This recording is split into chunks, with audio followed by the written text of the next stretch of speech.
Hey there, YouTube. Alright. Finally getting out here to get some things done. This has been a long process. However, it's not been without some progress. We do have an engine ready to go on a transmission for mock-up. I have a car here ready to do that with.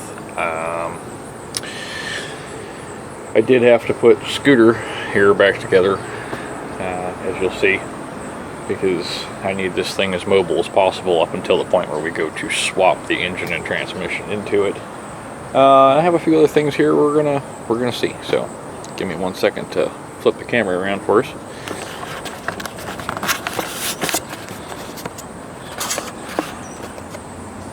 Alright, so you see here we got Scooter back out here. And there in the back, you might be able to see that we're full of parts again.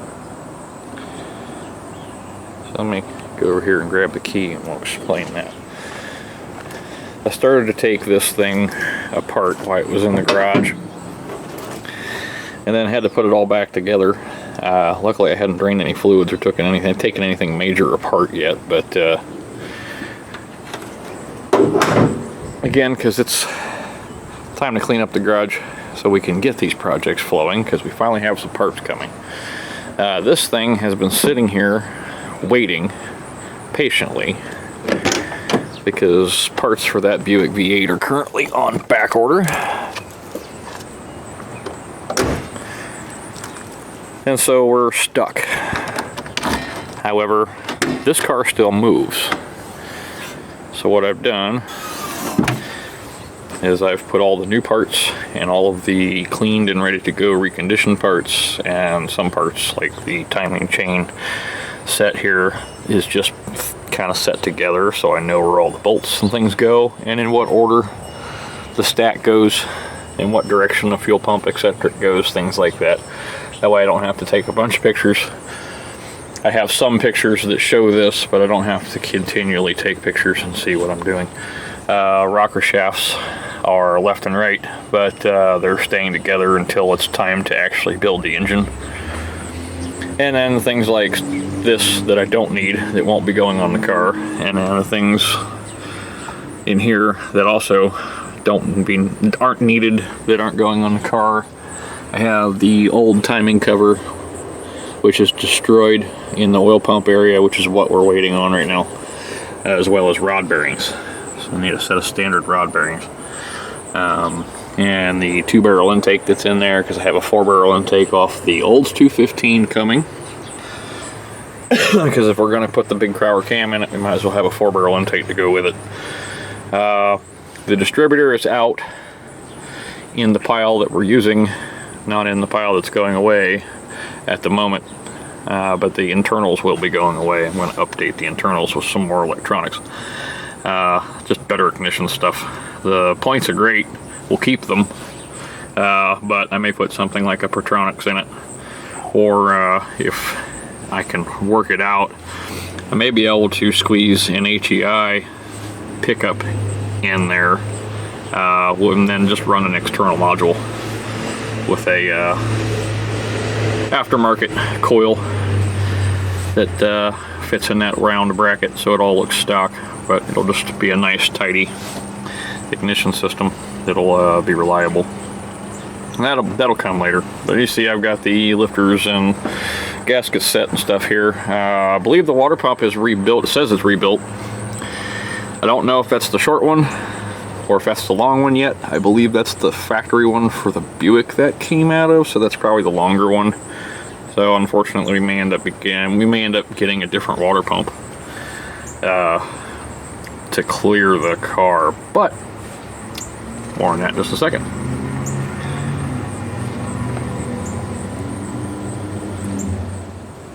This car here, this is my 78, this is my turbo car. This is the one that's getting this Opel motor, as a lot of us here in the States know it as. This is the turbo Sunbird engine. Some of you in the know these also came in the early Grand Ams and the front wheel drive Grand Ams, I should say, for a couple years.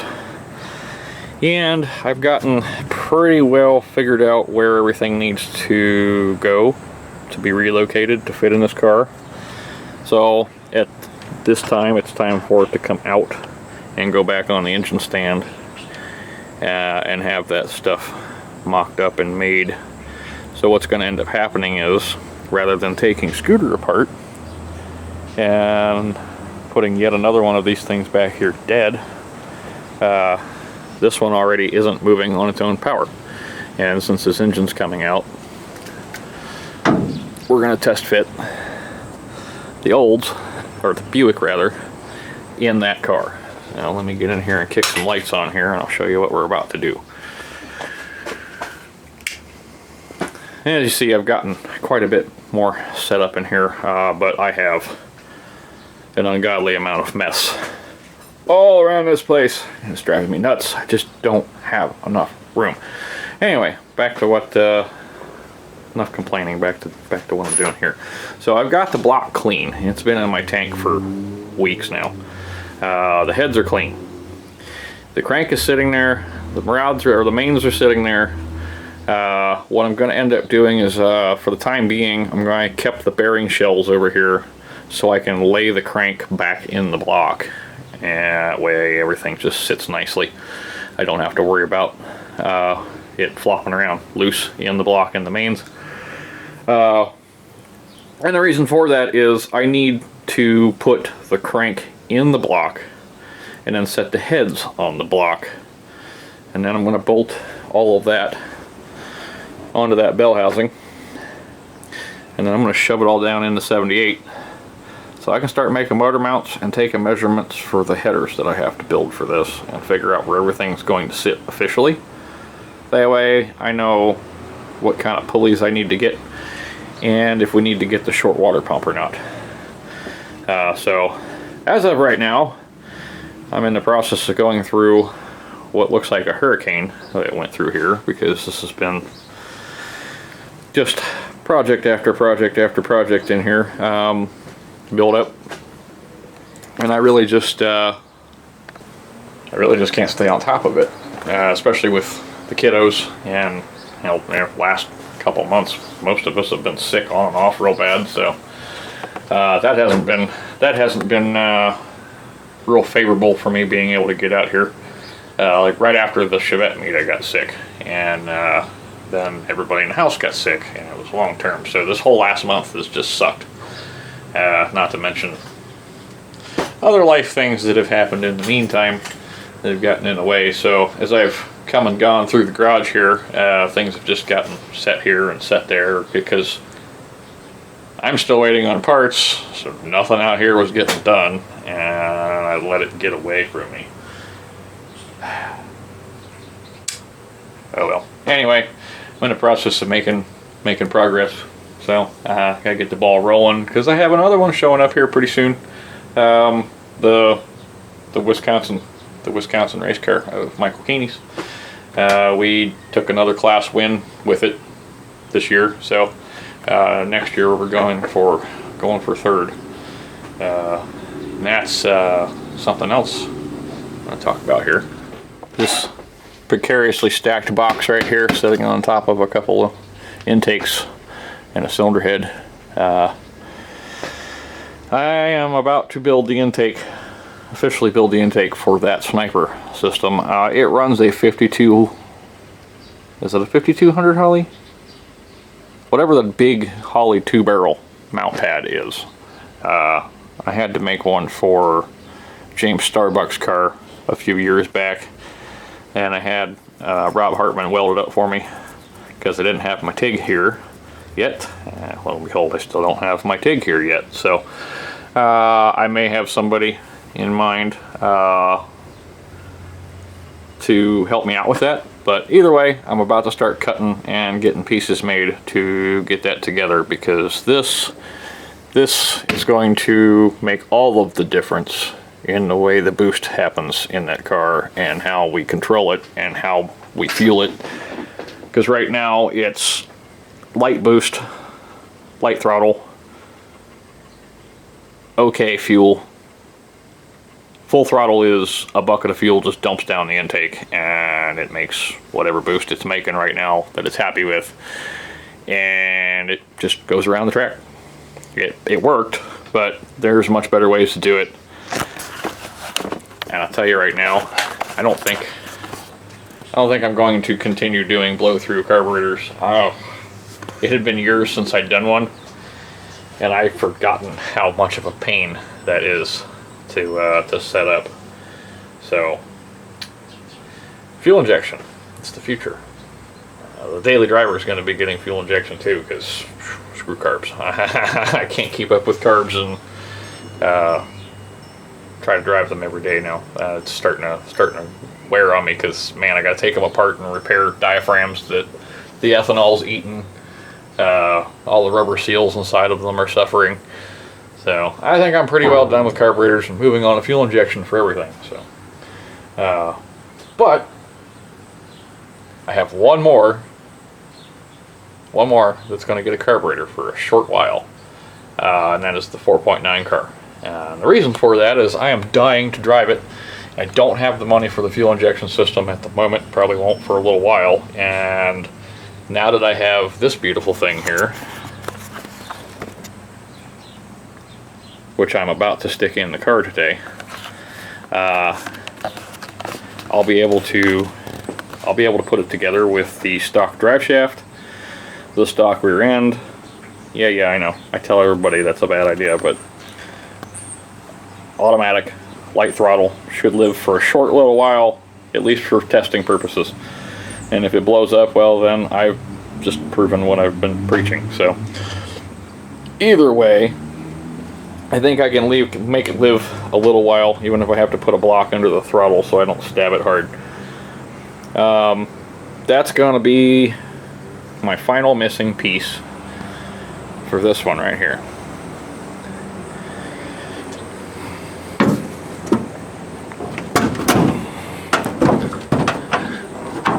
And I have an extra intake manifold, and what I'm going to do is the 3 bolt holes for the throttle body, those can actually have bolts or some kind of like an Allen head button run down through just to seal them off, because I think 2 of them go into the intake itself, like where airflow runs. So I need to seal up those because they're not going to jive with the carburetor pad, but then I can mount a Weber 38 in the middle of that without too much fuss, which then gives me the ability to fuel it with just a simple electric fuel pump.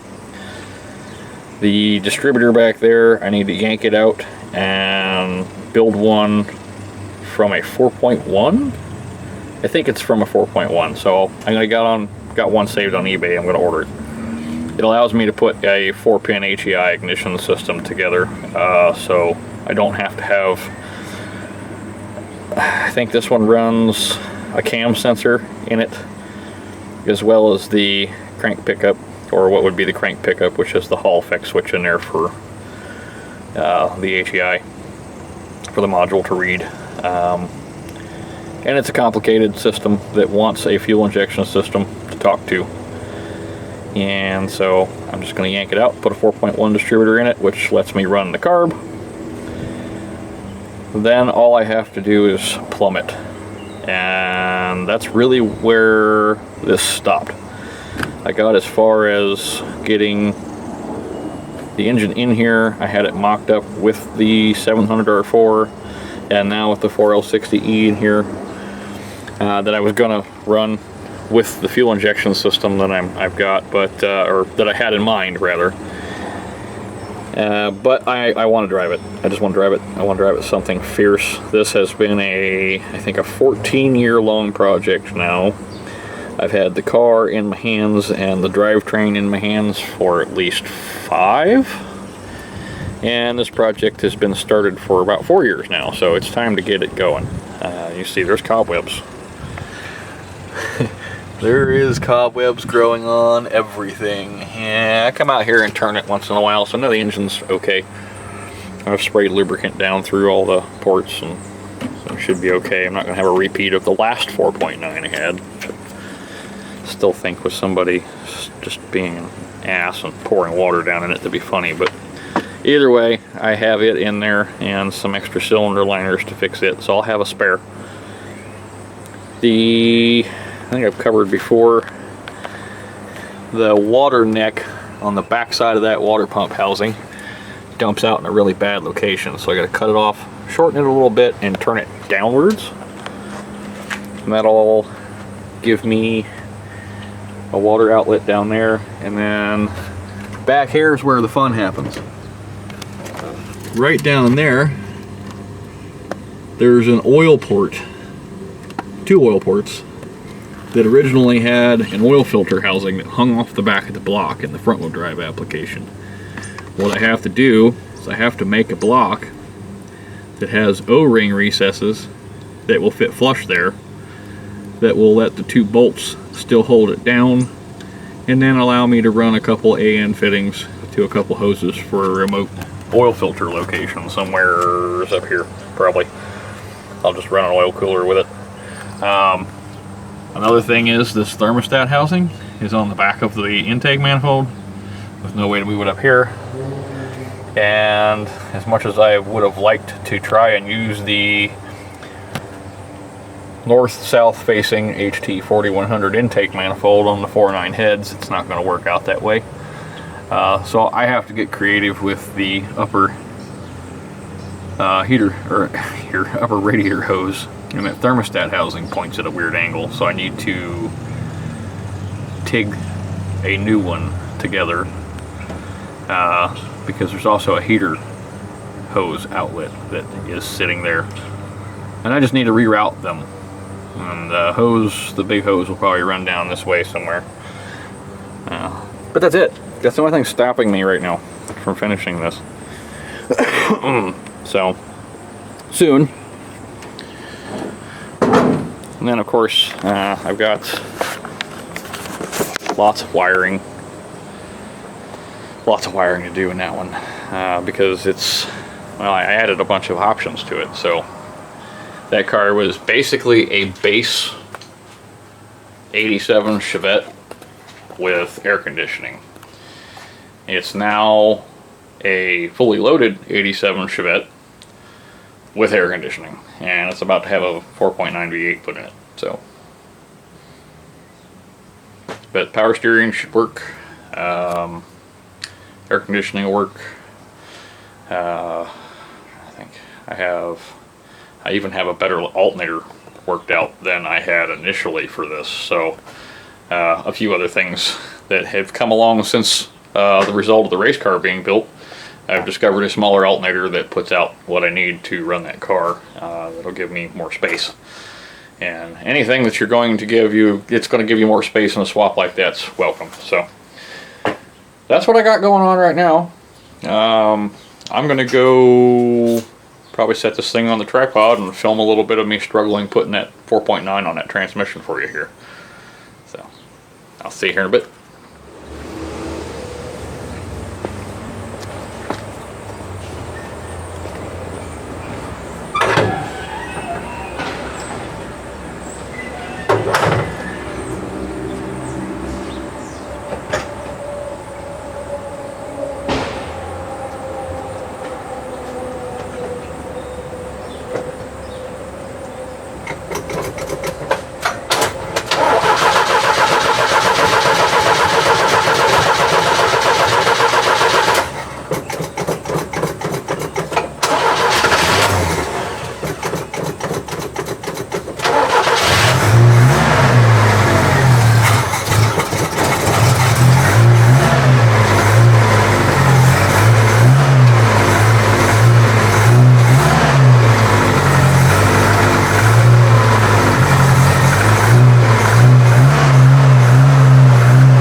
Now when you're doing this, the setup for an engine hoist, typically the arms will want to hit the control arms on these cars. So you have to jack them up. You have to get the control arms up high enough to clear the arms.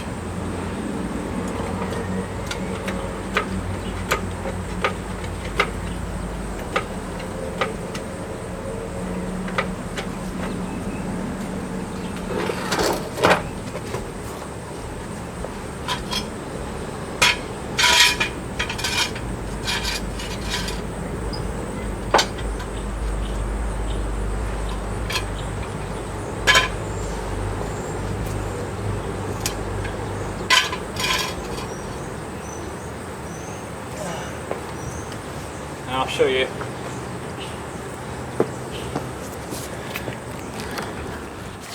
Typically where I will put them is somewhere about here. Really anywhere across this cross member is fine. What you're aiming for is the arms on the engine hoist to clear not only these, but right here, because I have not had an engine hoist yet that did not come below here, even with taller than stock tires. Your average engine hoist will still hit the control arms. So imagine if your car's lowered. It makes for an unfun day. So I try to get them centered. The car's kind of narrow, and a lot of times setting jack stands this narrow is kind of a no-no, but as we're not dealing with a huge car here, we're dealing with a car that isn't really much wider than where we're setting these jack stands. So somewhere within a couple inches of the crossbars or the brace bars is usually fine, as long as you're not into that up curve into the cross member there, because then when you set the car down, it wants to slide off the stand. The other option is, if you have a narrow set engine hoist, you may be able to just put some blocks under here, or maybe stack some boards up underneath the tires. That's the other option too. If you don't have jack stands and you still need to change the engine in these, build yourself some 2x4 ramps to drive up on and get the tire up about yay high, and your engine hoist will clear. So just a little tip.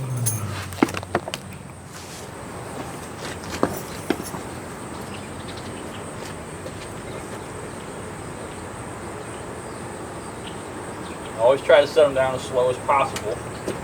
You don't want to just slam them into the jack stands, because then you run the risk of it hitting off center and falling off your jack stands.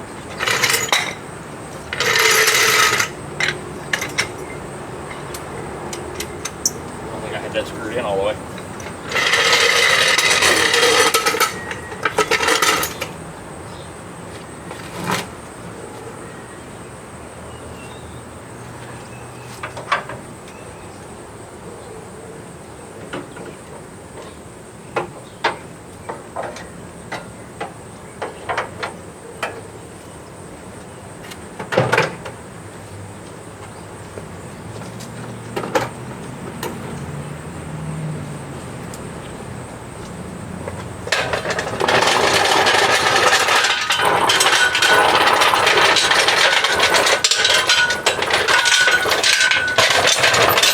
Or even driveways would help.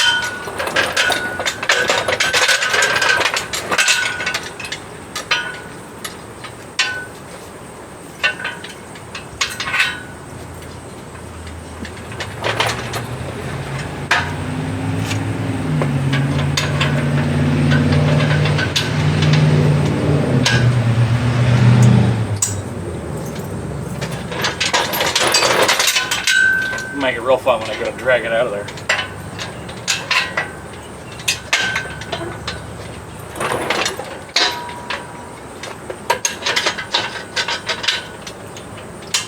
So glad when I finally have my own place in the big shop.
Try not to slam them into your bumper.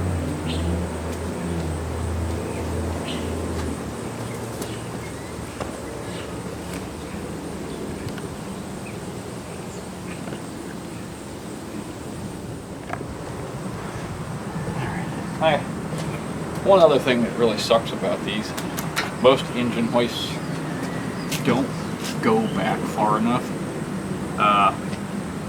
Now, you wouldn't necessarily want to extend this in most cases because there's some safety involved in there. There's a tipping point where you get it so long it'll eventually bend past the end of the feet where the legs come out and give you problems. And these really aren't rated for a whole lot anyway. Most of your good quality ones will have a long enough boom, but these cheap ones really don't, and it kind of sucks. Because I really only need about this much more, and there's only about that much more in there, and I don't want to drill a hole that close. I don't know, figure something out. Sometimes I just take the bumpers off, and that gives me the extra. But today we're not going to do that. What I've done on this chain I've got on here is I placed a bolt through one of the links so it can't slide forward. That's basically the balance point for the 4L60 on the 4.9. I'll probably have to reposition that when I put the lighter transmission on the back of it. So I'll go ahead and start pulling it out of here.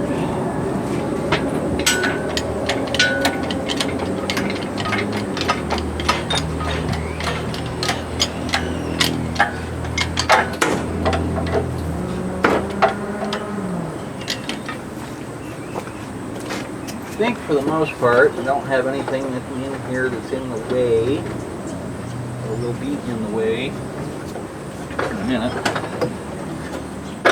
I do have the Chevette's power steering here because I was mocking up placement. However, none of that's going to be in the way of the engine coming out. I tried to design the entire car around like working on it. Unlike most of the engineers do, where they have to take compromises as they're building the car, I get to take time and re-engineer it all, but make it user friendly and still make it look factory when I'm done, which is the goal. Not to pass it off, as I've said before, as a real car, but definitely to pass it off as a believable Phantom. This is going to be built completely out of factory parts as much as I possibly can for that reason. So, alright, I got to make sure that the transmission's unhooked in here, if it is not.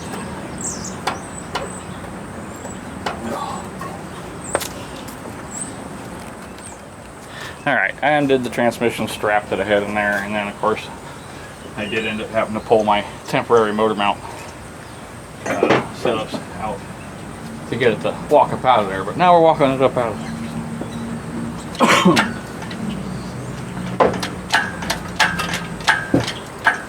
Now I've left a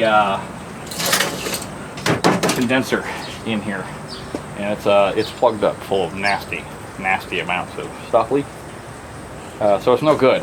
And but I've smashed the 4.9 into it about 20 times now, and it saves my core support, so I leave it in there.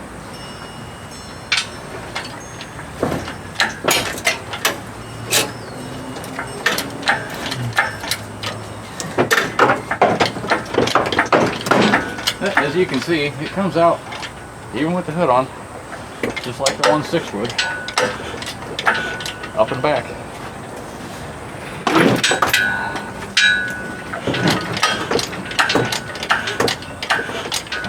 So far, engineering's working out okay.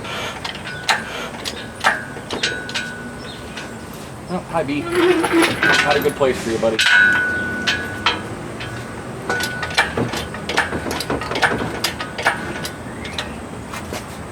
Now, if this was a late model hood on this car, I'd be able to clip it with zero issues. But the early model hood obviously has this clip. Kind of a pain. Plus, I had to move. I had to put a bend in the proper end to clip something. So I thought it sit by.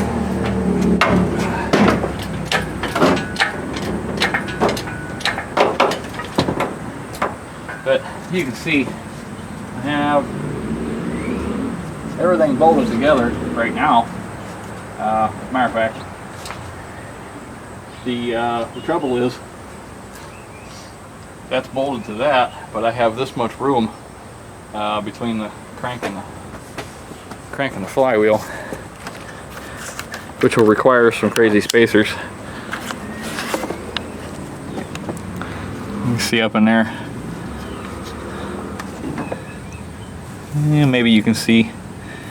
I may have to show it off camera differently. But either way, there's a huge gap where that's supposed to locate into the back of the crank there, and that's because the engines that use the 4L60 700R4 transmission, they had a, whew, I'm out of breath. Their flywheels were set back further because they were rear-wheel drive applications. There we go.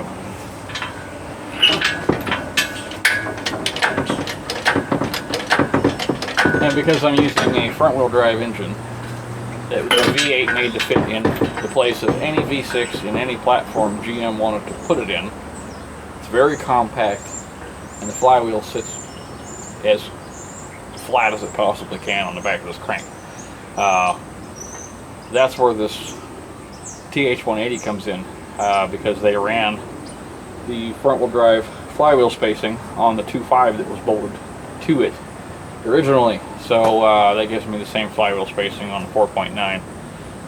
So it should bolt on and give me the correct converter spacing with no spacers. And it'll also fit the car like stock, because this car came originally with a TH180 in it. So there's methods to my madness. I really don't want a V8 car with a 3-speed automatic. I'd much rather have wheel drive. But for the purposes of building this car, it's not like it's going to get daily driven. And again, it was supposed to be kind of like a factory build it. The factory definitely wouldn't have been putting a 700R4 in this car with this engine if they would have even done it in the first place. They most definitely would have probably adapted a TH200 or this transmission right here, or some variant of it, possibly the 4L30. You might have actually seen an overdrive transmission in it, so that would be V6 too. But as we all know, 1982's V6 cars didn't work out, so we never got to see fuel injection or overdrive automatics or heavy-duty rear ends for these cars, because that would have ultimately been the thing. These would have probably had some kind of 7.5 rear end in them, stock with the 2.8.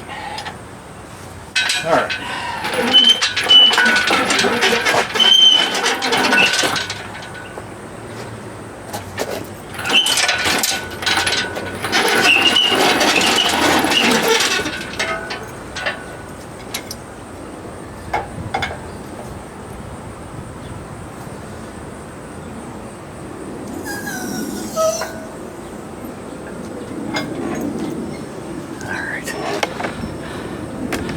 Set this down here. Hopefully we get it set down nice and smoothly.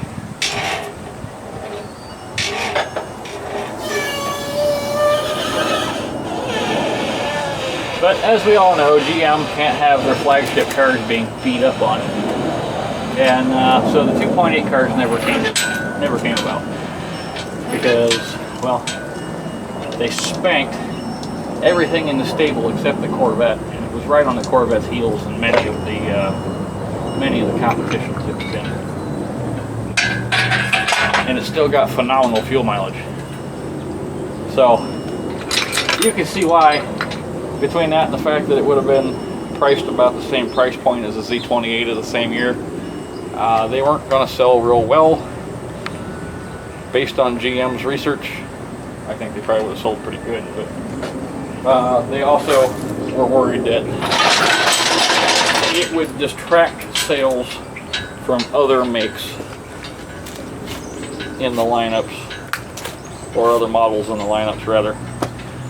So our V6 cars never happened.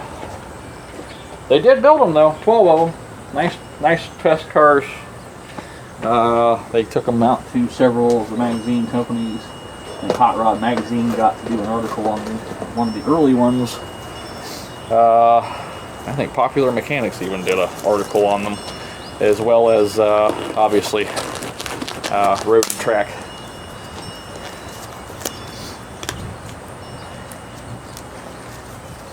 Pretty interesting.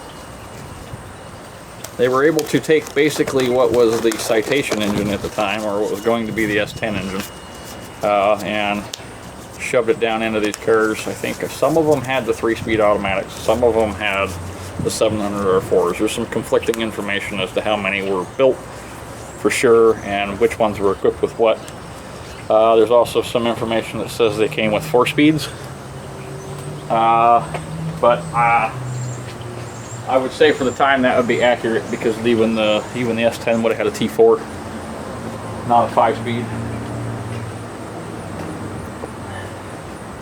At any rate, they all came back with broken rear ends. Imagine that.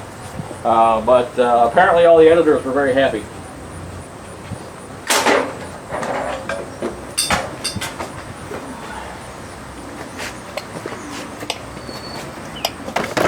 Oh! Well, look at me killing the camera here. All right.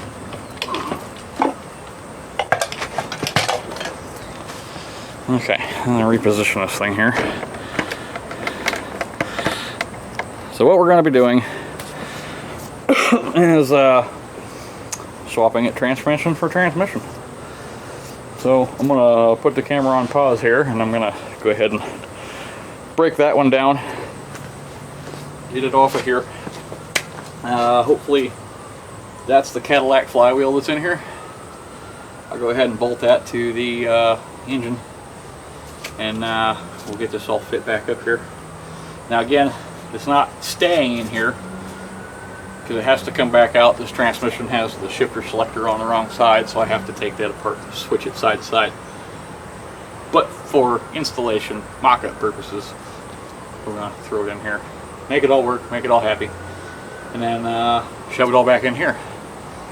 The big hurdle we're getting over here will be this engine and transmission needed to sit at a set angle, a nice drive. You need a nice driveline angle, and I had it sitting in there at like 7.5 degrees. I would rather see closer to 4 if I can get away with it. I think the factory is like 3 to 4. But at any rate, that'll let me do it. I'll get the mount and everything in there, set up, bolted up, and then that'll let me know exactly where everything is going to be at, where it needs to clear. And then I can start taking measurements for my block-off, or my walk-off plate, with my adapter plate for my oil lines, and where all the plumbing is going to go. Because at that point, I can pretty much plug the 12-volt distributor lead from the Chevette into this, and it would fire up and run with fuel. So I'm close, very close. I will make some kind of motor mount for this thing at some point, because I really don't want to bolt it in there solid, especially once I get the new cam profile put in this engine. But that's a later date. We'll get to that.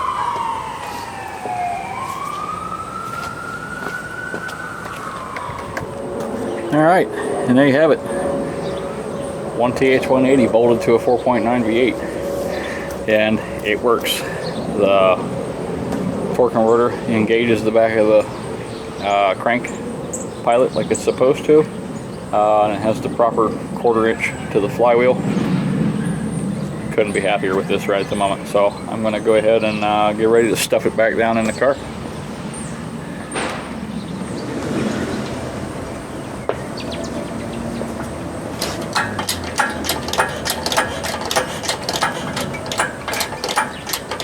Now, the nice part is, once this all goes together, it'll go on the factory transmission cross member. The factory drive shaft will slide in it. It'll sit in the factory spot. Again, that'll tell me exactly where I need to put everything for the 4.9.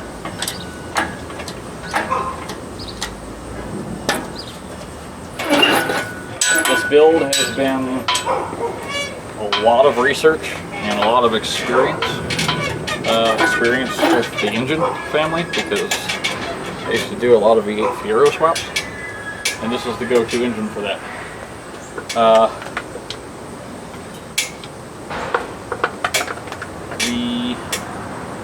Now it looks like I'm going to have to probably modify the dipstick tube, which I expected, but that's okay. Yeah, so I'm familiar with it. It makes good power.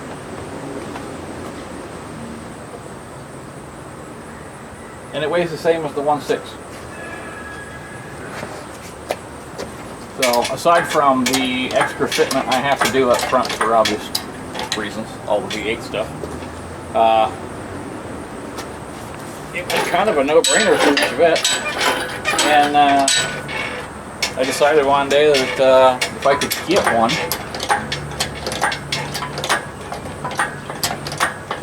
I'd probably be able to get it in this car. And so after years of not being able to find these, I find that when I got to the junkyard, it turns out they're very easy to get still. So that was the route I went. There's plan B associated with this, and that is that if this fails and it ever gets to a point where I can't get 4.9s anymore, or there's just no reason to use a 4.9 anymore, there's an LS4 available now. Some of you are familiar with it, some of you may have never heard of that particular V8. It comes in it's the 5.3 aluminum V8 that comes in the front wheel drive stuff, like the Impala. And dimensionally, front to back, side to side, it's the same as this. It is taller, because it's LS architecture, so it's going to fit in there just like any other LS, but the idea is to leave it completely stock, except for the DOD delete, to get rid of the cylinder deactivation crap that makes those engines fail, and bolt it directly to this. This will already be built to handle the V8, and I'll just have to change my motor mounts, likely where the plate sits, so I'll just have to make some kind of an adapter, and everything else ought to be more or less the same. Hose fitment and everything ought to actually be the same too. So there was a lot of thought that went into this before I decided to start dropping it in this car, which is the other reason why I'm 13, 14 years into this now, and I'm still pulling the trigger on it, because there was a lot of time invested. However, there's almost no money invested in this. I think between the car and the transmission and at least one replacement 4.9, I got about $1,500 total dollars in it. Everything else has been salvaged out of other Chevettes. So nothing's really cost me anything. So it's really not going to cost me anything to put it in here at all. It's going to be like doing a regular engine rebuild, but hell of an upgrade.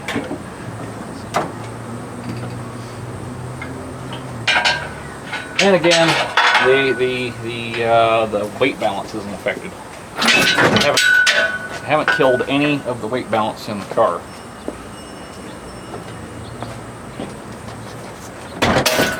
Because of the weight of this being the same as the four-cylinder. Now the LS4 would weigh more, but we're not talking about that right now.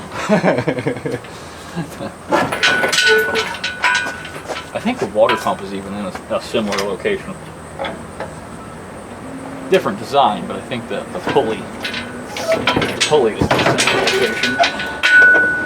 So that makes things much easier for me when it's time to do it.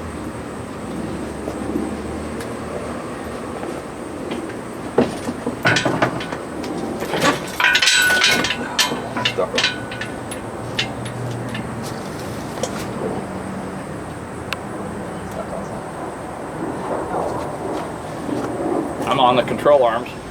Alright, well the camera cut off because the battery died, but it's in there, and it's in there where I think slightly higher than it's going to sit.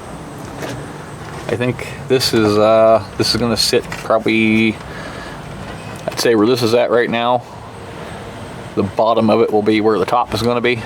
So not much of a drop, but man, a half of inch of drop back there is a huge huge thing when it comes to clearances across there, because this car is also getting air conditioning. So at any rate, before this video ends off here, I'll show you.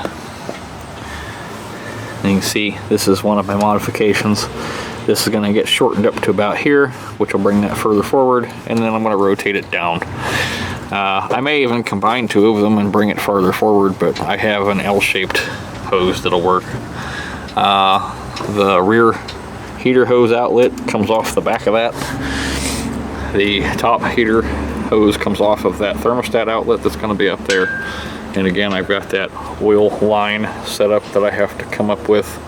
But the exhaust is going to clear the brake booster, so I can leave my power brakes. And I have confirmed fit for the power steering pump down there, alternator down here.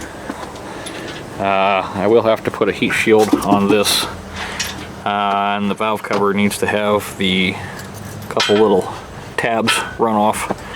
However, I may just move this forward ever so slightly, and it'll clearance about a finger's distance. I have a little ear down there on the transmission that I think I'm going to have to take off. But it depends. When it drops back down, we'll see. And then of course, firewall clearance is as it's been. I'll get up under the car here, and you'll be able to see that transmission sits right where the factory TH180 would sit. So it will not be very much longer. This car will be, this will be done and seeing some road time. Also, if you notice, I've gained a ton of room here between the cross member and the oil pan. Now that I've gotten it where I'm at, where I want it, which means I'm going to redo that oil pan. I intended to kind of redo it anyway, but I'm going to redo it so I can gain that sump space. So it'll be a little wider out here in the sump area, and it'll be a little tighter there to the cross member, but it'll be worth it because I really want to make sure I have enough oil in this engine, because I'm going to beat on this car just ever so slightly, but don't tell anybody. I mean, how can I not? But so I got no clearance here. However, I can make that up with the motor mounts. I just got to get the motor mounts finished. As a matter of fact, I think that was the intention, was to space the motor mounts up enough that that gets off of that power rack. This car was originally a manual rack car, and I built the engine setup initially with the manual rack in mind. So I need to make a couple adjustments for that to get that to sit right. But in the meantime, I'm gonna go ahead and get off of here. I have some things I need to do with that one back there, and probably some things with Scooter. Definitely going to be getting the that engine block out and put on this transmission I've got over here. That way I can test fit, which is, I guess, part of what I'm doing with the 78. So, yep, Scooter stuff too. All right, guys, stay tuned. Keep the shiny side up.